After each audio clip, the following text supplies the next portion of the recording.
Selam aleikum shikues të nderuar. Jemi në muajin e Dhulhijhes në pranë të Kurban Bayramit dhe sot do ta bëjmë emisionin pyetje dhe përgjigje me hoxhën e nderuar Albert Berisha. Hoxh, selam aleikum. Aleikum selam rahmetullah. Është kënaqësi që të jemi në mesin e juaj në këtë prag Kurban Bayramit, në këtë muaj të bekuar siç e përmendet edhe ju, Dhulhijhes. Kështu që lutim Allahun me emrat e tij më të bukur që të shtojmë veprat tona të mira. Njëndit, pa humbur kohë, t'ja fillojmë me pyetjet. Pyetja për sot është cila është vlera e kurbanit tek Allahu dhe pse është kaq e rëndësishme? Këtë më së miri e ka tregu Zoti në Kur'an. Ajeti kuranor që thot Zoti i Madhëshëm Bismillahirrahmanirrahim, Kul inna s-salati wan nusuqi wa mahyaya wa mamati lillahi rabbil alamin. Thuj, namazi im, kurbani im, jeta ime dhe vdekja ime janë vetëm për Zotin. Se Zoti ta ka dhënë jetën ty, edhe mu. Zoti ti ka dhënë gjitha këto të mira, edhe ty dhe mu dhe gjithë këtyre të shikuesve që na shohin. Pra neve na ka krijuar krijuesi, dhe ne duhet t'i themi atij faleminderit. Dhe ne duhet të sakrifikojmë, se Allah e ka lënë kafshën me sakrifiku, nuk e ka lënë njerin, po e ka lënë kafshën. Pse ka lënë kafshën? Se kafshët në Kur'an përmenden. Thotë ne ja u kemi zbutur kafshët që ju të ushqeni përmes tyre. Përmes bimëve dhe kafshëve që janë pra botake, që janë pra kafshë që janë të lejuara, kuptohet, se disa janë edhe të ndaluara. Dhe këto thotë ja u kemi lënë për të mirën dhe në shërbimin e juaj. Dhe këto i bëjmë pra kurban, i therin dhe i ndajmë dhe i shpërndajmë për njerëzit nevojtar dhe ndihet ajo atmosfera dhe gëzimi i madh ditën e Kurban Bayramit. Prandaj kurbani është një adhurim i madh që të afron tek Allahu i Madhërisëm, simbolizon bindjen, devotshmërinë dhe sakrificën për hir të Zotit. Na mëson pra të japim dhe të duam për hir të Zotit. Na bën më bujar. Zoti ka thënë Kur'an, Inna Allaha ma'al muhsinin. Zoti është me bamirësit. Pra, Zoti është afër atyre që bajnë mirë, i don bamirësit. Edhe tani thot në shumë ajete të tjera, pastaj thot Allahu wa shumë fishon atyne. Subhanallah. Pra, nëse ti thot e jep një kokër, Zoti ta shumë fishon 7, 70, 700 e kështu me radhë. Ne kemi pa dhe një jetën tonë të përditshme, njerëzit që japin shumë, Allahu wa shumë fishon pasurinë. Për shembull, konkret kemi raste, edhe kemi diskutuar për çështjen e sipërmarrësisë. Për shembull, një kompani që i ka 1000 punëtor. Themeluesi që asaj, se direktori që asaj Zoti ja ka çutën atë mirë. Pse? Se ata 1000 punëtor janë 1000 familje që hanë tokë për ti. Pra ajo bo shkak që u bë, si thon na, promotor lëvizjes për me vënë të mirë. Prandaj edhe Kurban Bayrami është një ndihmëse e madhe që kur na i morrim i prejmë ata kurbana, i shpërndajmë për të varfrit, i ndihmojmë edhe blegtërët tonë shqiptarë, domethënë ata që kultivojnë blegtërinë, kafshët e tyre, e ata me ato para i financojnë fëmijët e tyre, i shkollojnë fëmijët e tyre, i ndihmojnë fëmijëve të tyre, am kupton ajo. Kujdesen për familjet e tyre. Andaj edhe ne kemi shoqatën që do ta shubon ndoshta mbi 10 vite që prejmë në fshatra shqiptare dhe i shpërndajmë kese edhe ju japim njerëzve nevojë. Po përveç asaj janë 2 të mira, domethënë muj me thonë edhe 3 të mira. E mira e parë është se ne ju ndihmojmë blegtorëve shqiptarë. Pra ne i blejmë kafshët nga shqiptarët tonë, besimtarë. Dhe ata nga ato para shkollojnë fëmijët e tyre, bën për tyre njerëz me zanate. E dyta, i ndihmojmë njerëzve në nevojë. E treta, e çojmë në urdhën e Zotit lan. Fitojmë shpërblim tek Zoti i Madhërisëm. Po, e shumë mirësi tjera për të cilat pastaj pejgamberi selam ka thonë që për çdo fije të kurbanit që e ka në trupin e vet, keni shpërblim tek Zoti që preni kurban. Pastaj kurbani normal e ka kohën që prehet fill mas faljes Kurban Bayramit, mirë po kurban pejgamberi selam ka prej edhe kur ju ka lind ndonjë djalë ose ndonjë vajzë. Akika quhet ajo, për gëzim e ka prej kurbanin. Pastaj kanë prej edhe për raste pra gëzimi, ose kanë prej për sadaka, për me ushqy njerëzit nevojë. Pra, por gjithmonë ajo prehet vetëm për Zotin, për hir të Allahut, bëhet njëti, pastaj edhe për të smurit, për me ia lehtësua Allahu smundjen, me shëru, ka bo një sadaka, ka prej një kurban e ka shpërnda për njerëzit nevojë, për nevojtarët. Këto i ka bo i dashur një Muhammed a.s. Po i kanë bo dhe pejgamber tjerë, e ka bo dhe Ibrahimi a.s. që i kemi rastin epik që do ta shpjegojmë tutje. Prandaj kjo ka një rëndësi jashtëzakonisht të madhe, se kjo përmendet në fjalën e Zotit në Kur'an, pra kurbani. Fasalli li rabbika wanhar inna shaniyaka huwal abtar. Pra dhe fal namaz dhe prej kurban për Zotin, për Allahun e Madhëshëm, në surën Kauthar ajeti 2 me radhë është kjo. Faleminderit. Faleminderit hoç për përgjigjen. Vazhdojmë me pyetjen e dytë. Cila është rëndësia 10 ditëve të Dhul-Hijhes? Dhul-Hijja janë këto ditë të bekuara, cilat i ka përmend Zoti në Kur'an. Dhul-Hijja janë 10 ditë, pastaj finalizimi i gjithë këtyre 10 ditëve është kurbani që prehet dhe falja namazit, tani prerja kurbanit, masi të falet namazi kurban bajramit, njerëz shpërndahen nëpër fshatra, nëpër qytete, nëpër vende që janë të pastërta, nëpër livadhe, zakonisht i kanë përdorur livadhet dhe ujit e bollshëm. Pastaj ato mbetjet duhet me pas kujdes me i fut nëpër kese, edhe me i vendos nëpër vende të caktuara me ku domethënë i varrosin ato lkurat, ato gjëra që mos më ardhe era, ose diku i japin që i përpunon, e marrojnë këpuca ose i përdorin për artizanale të ndryshme, se ka që i marrojnë edhe për artizanale në përshitoret e tyre.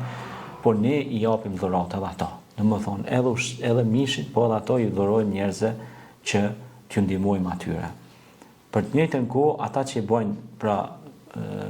i bojnë dhurim, donacion, tash disa nuk i kanë mundësi se jetojnë nëpër banesa, nëpër kolektivitete dhe nuk i kanë edhe kushtet, kështu që ata i dhurojnë nëpër shoqata, nëpër aktivitete që i bëjmë bamirë, se ne kemi edhe shoqatën që e organizojmë bile si vjetë, kemi me të madhe që do të organizojmë këtë.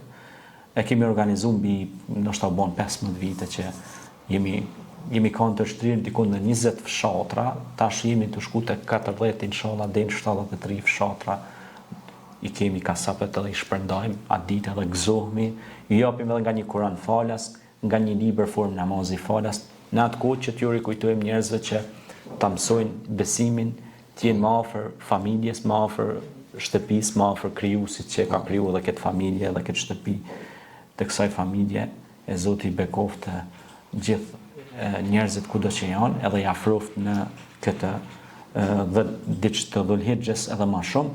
Zoti Dhul-Hijhen e ka përmend Kur'an, ka thënë wal fajr wa layali al-ashr wash-shafi wal-watr. Betohet nagimin Zoti i Madhëshëm dhe thot 10 ditëshin, e përmend 10 ditëshin, pra që janë 10 ditët e Dhul-Hijhes.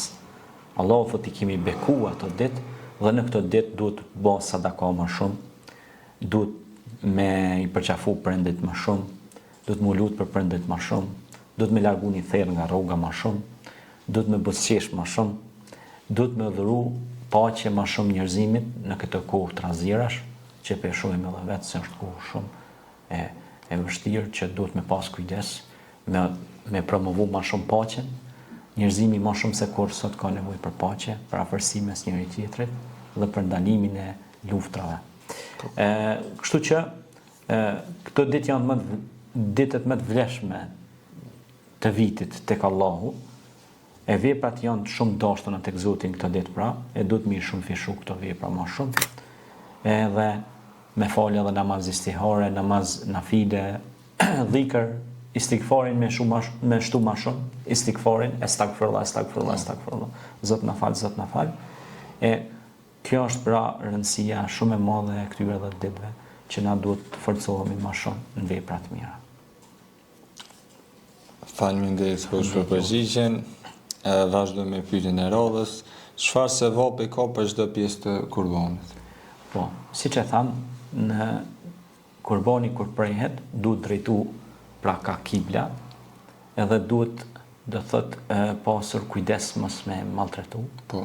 Edhe duhet pas kujdes me domethënë mos me pa kafshën, apo kupton ajo.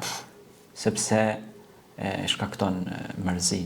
Edhe duhet të bëj bismillah, duhet të kënu Kur'an, është mirë me thonë bismillah, Zoti është më i madhi, me drejtu ka kibla, edhe arma mos mu pa e kurbanit, do të thot, është mirë mos me pa, edhe duhet me pas kujdes. Pastaj nuk lejohet me qenë domethënë kafsha e vogël, duhet të jetë e rritur në të plotësoj kushtet tek delmet, ndosht është mbi 6 muaj. E tani këto tjerë shkojnë 1 vit, 2 vjet, këto gjethet që janë pak më të mëdha. Kështu që duhet me pas kujdes. Pastaj duhet kujdes, për shembull, nuk lejohet kafsha kur në kohën e mbashtrimit, për shembull, që është tu lind, është e ndalueshme. Pastaj nuk lejohet mu bë kurban e çala, domethënë që e ka kamën e thyme ose e shpume ose e smut, nuk lejohet. Kurbani do të mos zgjedh më i miri. Sepse ti kur nuk e jep më të mirën për Zotin që të ka fol, të ka kriju komplet si insan, atëherë kush jeti? Pra, du të munal pak me menue. E jo me dhënë, sepse edhe pejgamberi selam ka thonë, nuk keni besu derisa nuk e jepni më të dhimbshmen. Ibrahimi alayhis salam e ka shpërnda krejt kopen, e merr djalin e vet me bë kurban. Çfarë sakrifice mund që do të diskutojmë mrapa së bashku. Kështu që është, pra kjo është me tregue, siç e tham dhe hadithin, që për çdo kime në trup që e ka kurbani, ki se vape nëse e pret një kurban. Imagjino të shaj sa kime t'i ka në për trup, është shumë interesant është kjo. Tash për çdo kime ti se vape shpërblimet e Zotit. Subhanallahu, çfarë rahmeti i madh pejgamberit Zotit. E nisam çka ka thonë i dërguami i Zotit. Nuk ka folaj për vetes vet. Wa ma yantiku anil hawa in huwa illa wahyun yuha. Pejgamberi s'ka fol hava, si thon na kështu hajt. Po ka fol krejt me frymëzim dhe inspirim prej krijuesit Allahut fuqiplot. Dhe çka e ka thon pejgamberi? Allahu, çka ka thon Allahu dhe i dërguami i tij, aty më vesh mirësi. Domethënë, njerëzit që kanë hec konform mësimeve të Allahut dhe dërgumit tina që Allah ka dërguar ata, Muhamedit alayhis salam, njerëzit kanë pasur jetë shumë të mirë në këtë botë, suksesshme dhe në botën tjetër. Pse po i thot Allahu Muhamedit alayhis salam, "Wa rafa'na laka dhikrak", a nuk ta ngritëm lart famën tonë ja Resulullah. Nuk ka me pas ndonjëherë njëri më të famshëm se Muhamedi alayhis salam. Kurrën e kurrës, asnjëherë. Dhe këtë pejgamber që Allah ka lartësua, na e kem shembullin më të mirë. Uswatun hasanat. Pra shembullin më të mirë, pra laqad kana lakum fi rasulillahi uswatun hasanat, pra ju keni shembullin më të mirë të kush? Të i dashtun i Zotit Muhammed alayhi salatu wassalam. E ai ka prej kurban, e ai ka shpërndon të varfërve, ju ka ndihmu njerëzve në nevojë, i ka afru njerëzit, i ka dasht njerëzit, nuk i ka urrejt njerëzit. E kështu e ka mësua Allahu se një ndër emrat e Zotit është El Wadud. Wadud është i dashtuni. Allahu ka dashni të madhe për krijesa. Ai mos me kon që s'na kesh dash, nuk na kesh shprehur kësaj, s'na kesh kriju hiç. Po ai na ka kriju në formën më të bukur. Subhanallah. Faleminderit. Faleminderit hoq për përgjigjen, vazhdojmë me pyetjen e katërt. Çka na mëson historia e Ibrahimit alayhis salam dhe Ismailit alayhis salam? Po, kjo histori është historia e një babai të ndershëm, Halilullah, që do thotë i dashur i Zotit. Ulul Azm, ka qenë prej Ulul Azmi kanë qenë ata pejgambert e zgjedhur, i dashur i Zotit, ka qenë Ibrahimi alayhis salam, është edhe një surë në Kur'an, surja Ibrahim. E djali i tij u kon Ismaili alayhis salam. E tash Ibrahimi peshpërndon krejt kopin për njerëz nevojë. Se kush i ka ardhur, ju ka dhënë, s'ka pas mundësi që merr hendije ki dhurat. Mjeti vet pa kurrë. Edhe tash i vjen urdhri i Zotit, edhe ti dush me bë kurban. S'kesh kurrë. Ç'a me bë? U detyru me marr djalin. Edhe unë gjithë ke kodrës përpjet. Edhe i mërzitun, por të njëjtën kuj me durim të madh. Edhe i thot djali Ismaili, thot, o baba jam, thot, vazhdo urdhrin e Zotit për cilin je i thirrur, se të gjithun inshallah me asabirin, tha unë me emrin e Zotit kam e kon pi durimtarve. Edhe tu në gjitë të nalë, shkon të altari, e shtrijet për dhe për mu prej, mu bo kurban. Zoti madhreshëm e çon Xhibrilin, me lajken Xhibril. Dhe ja dërgon një dash kusht më i miri. Edhe ai ndalet e shikon. Thot kështu ne ish problem durimtarët. Dy sene të rëndësishme. Durimi, sakrifica. A ki sot në njëri suksesshëm në botë gjama? që ka arrit sukses pa durim dhe pa sakrificë. Asnjë. Merë shembull këndush. Elon Muskin për shembull, ose ndonjë që ka arrit shumë në aspekte të kësaj bote. Shikoj jetën e tina. Çfarë sakrifice ka buaj për më bot tash kjo që është. Çfarë durimi ka pas ai, sa herë ka çuar ato nalt që i kanë shpërthyer në hava atje. Space. Po. A ti çfarë do të thotë që është në hapësirat më të larta investime miliarda dollarë dhe ato të shpërthejnë edhe të dështon. Do të thotë ty të kanë dështuar miliarda dollarë. Dikush nuk mund dorën e humb komplet. Po ai ka dëru. Pse kanë gjithë këtë durim këta? Pse kujton ti që nuk e lexojnë këta historinë e pejgamberëve të Zotit ta? Edhe nëse nuk e lexojnë, dikush ja u thot në mënyrë indirekte. Dhe ata i kanë marrë ato mësime. Ata i kanë marrë, i kanë praktikuar. E ai që i merr dhe i praktikon këto mësime, arrin sukses. Ai mundet me qenë edhe jo musliman. Po këto mësime i merr, i praktikon, arrin sukses. Po ka për tyne që janë musliman, nuk i praktikojnë këto, janë musliman, nuk i praktikojnë këto, nuk arrin sukses. Pse? Sepse është larguar nga mësimet e Kuranit. E mësimet e Kuranit, mësimi i Ibrahimit a.s. dhe Ismailit a.s. na tregon se wa ma tawfiki illa billahi alayhi tawakkaltu wa ilayhi unib. Dhe suksesi im varet nga Allahu. Mirë po Allahu të jep sukses kur ti sakrifikon, po i edhe i dërushëm. Pa sakrificë nuk arrin. Te a ke po në burën shi, janë ata fizikonta, astrofizikonta, zbulus në dhaj, dalin burën shi për me mbledh materiale, pjesa detaje për me formu një diçka, shë me bo një laptop ose me formu diçka që kanë hik gjithë ato për mbajtja ke po ato tela që janë të lidhur, ato mikrochipat që janë të lidhur për me bo ata. Sa nerva do të me pas aty? Shumë nerva. Shumë dorim të shme pas. Sa sakrificë do të me po? Shumë. Do të me najtë shumë net pa gjumë. Edhe ju vesh me najtë me sy qenë, si thënë populli, po me vepru. Sepse Zoti thot i sheh veprat e juja si njerëz. Edhe ata shkencëtar, ata dietar, njerëz koka të ndritura, gjithë jetën e vet ja kanë kushtuar njerëzimit që na sot me pas një jetë më të mirë. Tash ti sot për shembull me veturë shkon për 10 minuta në një qytet. Kurse me këto mjetet që kanë pas përpara duhet ndoshta 2 ditë. Kjo është pra. Faleminderit. Faleminderit për përgjigjen, vazhdoj me pyetjen e 5. Pse është e rëndësishme që rinia sot të merret me punë vullnetare humane? Është jashtëzakonisht e rëndësishme. Rinia sot me duhet mu marrë me punë vullnetare, me konë të angazhum, mu marrë me projekte, duhet ata mu mësue qyshtri me ndjesin e punës, me ndjenjën e punës. Papunësia është burimi çdo krimi. Papunësia. Puna është burimi çdo të mire. Puna është bereqet. Angazhimi është bereqet. Punoni, Allahu dhe i dërguari i tij do ta shohin punën e juaj. Allahu e don dorën e punëtorit. Pejgamberi selam kur e ka po një punëtor me dorë me kallo, kështu edhe me ato si ka punu, ka qenë punëtor. Është lut me let në sy për atë dorë, ka thonë kjo është dora e xhenetlis. A kupton ajo? Prandaj ai që punon normal që Allahu do t'i jap bereqet dhe të mira. E lexova më herët një thënie shumë interesante. Thot, mos u ankoni, por vazhdoni të punoni të keni një jetë më të mirë. Pra, mos u ankoni, por vazhdoni të punoni që të keni një jetë të mirë.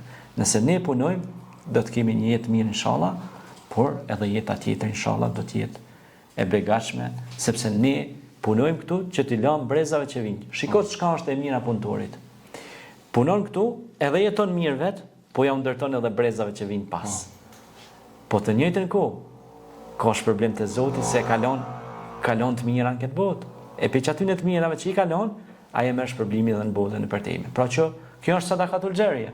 Nëse ti ke ndërtuar një urë që kalojnë njerëzit, ose një librari, ose ke ba dhurat disa kompjuter që të rritë ta mësojnë gjuhët e huaja, ta mësojnë mjekësinë përmes animacioneve ose diçka, ndonjë program të caktuar, pra ti ke kontribuar, je kontribues, dhe gjithë ta kontribut dhënës, Zoti do t'i shpërblej në këtë botë dhe në botën tjetër.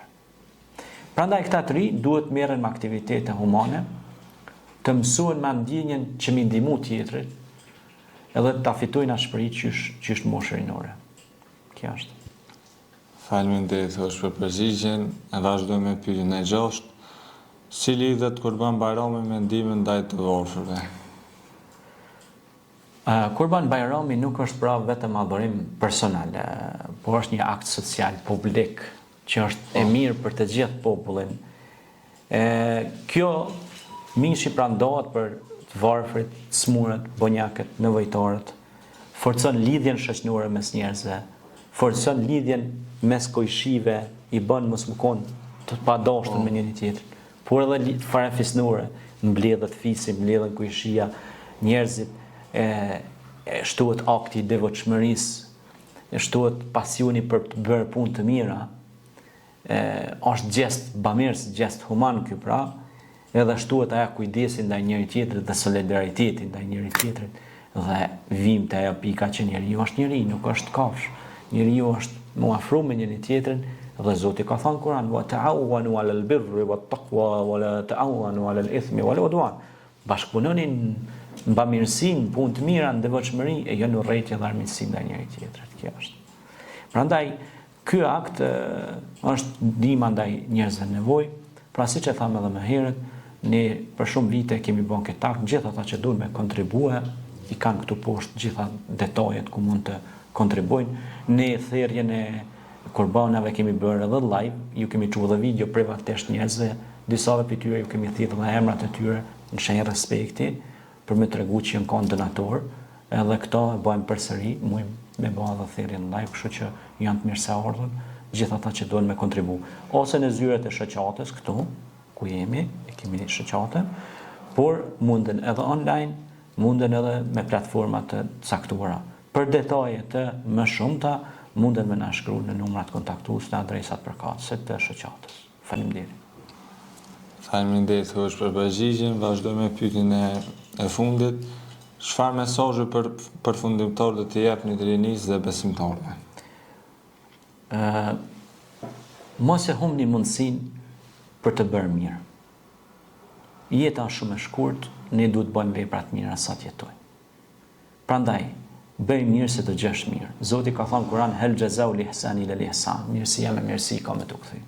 Nëse ti e bën një të mirë për hir të Zotit, ka me ta shumëfishu Zoti.